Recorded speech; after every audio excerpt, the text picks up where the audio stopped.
Hello friends, welcome to MMTN kitchen. இன்றைக்கி நம்ம கிச்சனில் என்ன பார்க்க போகிறோன்னா, ஒரு சூப்பரான மட்டன் பிரியாணி ரெசிபி தான் பார்க்க போகிறோம். மட்டன் பிரியாணி பிடிக்காதுன்னு சொல்கிறவங்களுக்கு கூட இந்த பிரியாணி ஒரு வாட்டி செஞ்சு கொடுத்து பாருங்கள். திரும்ப திரும்ப மட்டன் பிரியாணி மட்டும் தான் கேட்பாங்க. வாங்க எப்படி செய்யுதுன்னு பார்க்கலாம். வச்சுருந்தா 1/2 கிலோ மட்டனை இந்த மாதிரி கழுவி சுத்தம் பண்ணி வச்சுக்கோங்க.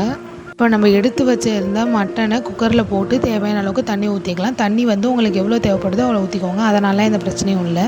இப்போது மட்டனில் மஞ்சத்தூள் 1 ஸ்பூன் ஆட் பண்ணிக்கோங்க. அது கூடவே எண்ணெய் வந்து ஒரு 1/2 ஸ்பூன் ஆட் பண்ணிக்கோங்க. எண்ணெய் எதுக்கு ஆட் பண்ணுறோன்னா அது நல்லா வேகும், சாஃப்டாக இருக்கும், அதுக்காக தான்.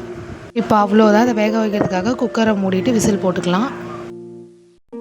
இப்போது 5 விசில் வச்சதுக்கப்புறம் மட்டனை ஓப்பன் பண்ணி பார்க்கலாம். இந்த அளவுக்கு நல்லாவே சாஃப்டாக வெந்திருக்கும். இப்போ இந்த மட்டன் வந்து தண்ணியை கீழே ஊற்றாதீங்க. லாஸ்ட்டாக இந்த தண்ணி தான் நம்ம பிரியாணிக்கு ஆட் பண்ணுவோம். அதுதான் மட்டன் சூப்பராக ரெடி ஆயிடுச்சு. இப்போ நான் மட்டனை வேறு ஒரு பவுலுக்கு மாற்றிட்டு இதே குக்கரில் பிரியாணி செய்ய ஸ்டார்ட் பண்ணிக்கலாம். இப்போது குக்கரில் 3 ஸ்பூன் எண்ணெய் ஆட் பண்ணிக்கோங்க. இப்போது எண்ணெய் கூடவே 2 ஸ்பூன் நெய் ஆட் பண்ணிக்கலாம். இப்போது பிரியாணி இலை, பட்டை, லவங்கம், ஏலக்காய் இதெல்லாமே இதில் ஆட் பண்ணிக்கலாம். இப்போது நீட்டாக கட் பண்ணி வச்சுருந்த 3 பெரிய வெங்காயத்தை இது கூடவே சேர்த்துக்கலாம். வெங்காயம் சேர்த்துட்டு அது நல்லா பொன்னிறமாகிற வரை இது நல்லா வதக்கி விட்டுக்கோங்க.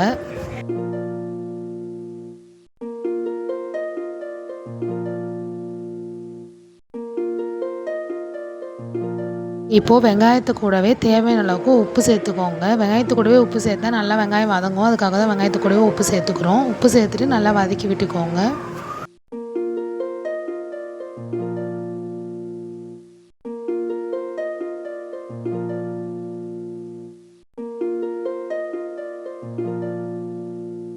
இப்போ இது கூடவே இஞ்சி பூண்டு பேஸ்ட்டு சேர்த்துக்கலாம். இஞ்சி பூண்டு பேஸ்ட் அரைக்கும் போது அது கூடவே பச்சை மிளகாவும் சேர்த்து அரைச்சிக்கோங்க. இன்னுமே டேஸ்ட்டாக இருக்கும். இஞ்சி பூண்டு பேஸ்ட்டு சேர்த்துட்டு நல்லா வதக்கி விட்டுக்கோங்க.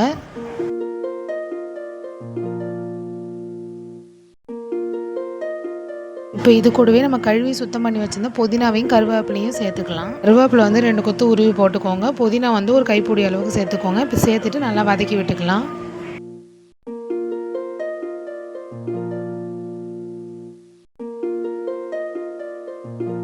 இப்போ ஏற்கனவே இஞ்சி பூண்டு பேஸ்ட்டு கூடவே பச்சை மிளகா போட்டு அரைச்சிருக்கோம். அதனால் ஒரு 5 இல்லை 6 பச்சை மிளகா மட்டும் சேர்த்துக்கோங்க. உங்களுக்கு காரம் கம்மியாக வேணும்னா நீங்கள் பச்சை மிளகா 4, 3 கூட சேர்த்துக்கலாம். பச்சை மிளகா சேர்த்துட்டு நல்லா வதக்கி விட்டுக்கோங்க.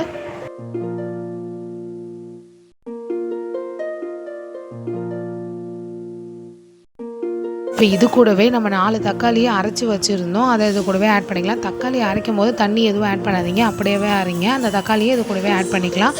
வீட்டில் குழந்தைங்களாம் இருப்பாங்க. அவங்களாம் தக்காளி அப்படியே போட்டால் சாப்பிட்றதுக்கு கஷ்டப்படுவாங்க. அதனால தக்காளி நம்ம அரைச்சி சேர்த்துக்கிறோம். அரைச்சி சேர்க்குறதும் அரைக்காமல் சேர்க்குறதும் உங்கள் விருப்பம். ஆனால் அரைச்சி சேர்த்துட்டிங்கன்னா இன்னுமே நல்லாயிருக்கும். சாப்பிட்றதுக்கு வாயில் தக்காளி எதுவுமே சாப்பிடாமல் இருக்கும். தக்காளி சேர்த்துட்டு நல்லா வதக்கி விட்டுக்கோங்க.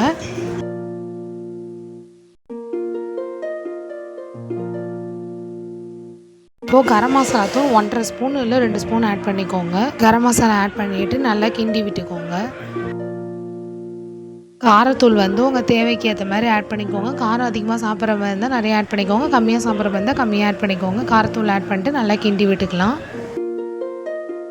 மஞ்சத்தூள் வந்து 1 ஸ்பூன் ஆட் பண்ணிக்கோங்க. மஞ்சத்தூள் ஆட் பண்ணிவிட்டு நல்லா கிண்டி விட்டுக்கோங்க.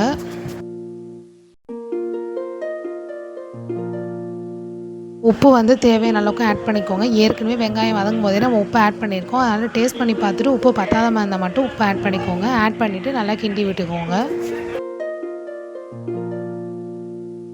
அவ்வளோதான், நம்ம பிரியாணிக்கு தேவையான எல்லாமே ஆட் பண்ணியாச்சு. லாஸ்ட்டாக மட்டன் எடுத்து இதில் போட்டுக்கலாம். மட்டனை போட்டுட்டு நல்லா கிண்டி விட்டுக்கோங்க.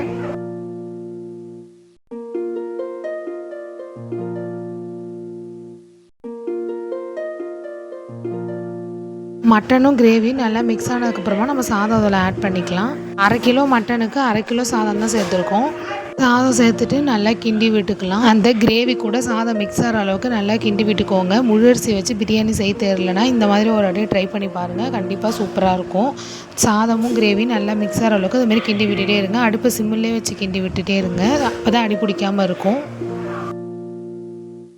இப்போ வந்து சாதா தண்ணிலாம் சேர்க்கக்கூடாது. நம்ம ஆரம்பத்திலே மட்டனை வேக வச்சுருப்போம். அப்போ ஒரு தண்ணி ஆட் பண்ணியிருப்போம். அந்த தண்ணி தான் இதில் சேர்க்க போகிறோம். 2 கிளாஸ் அளவுக்கு அரிசி சேர்த்தோம். அதே கிளாஸ்லேயே 4 கிளாஸ் அளவுக்கு அந்த தண்ணியை ஆட் பண்ணிக்கலாம். ஆட் பண்ணிட்டு நல்லா அதுமாரி கிண்டி விட்டுக்கோங்க.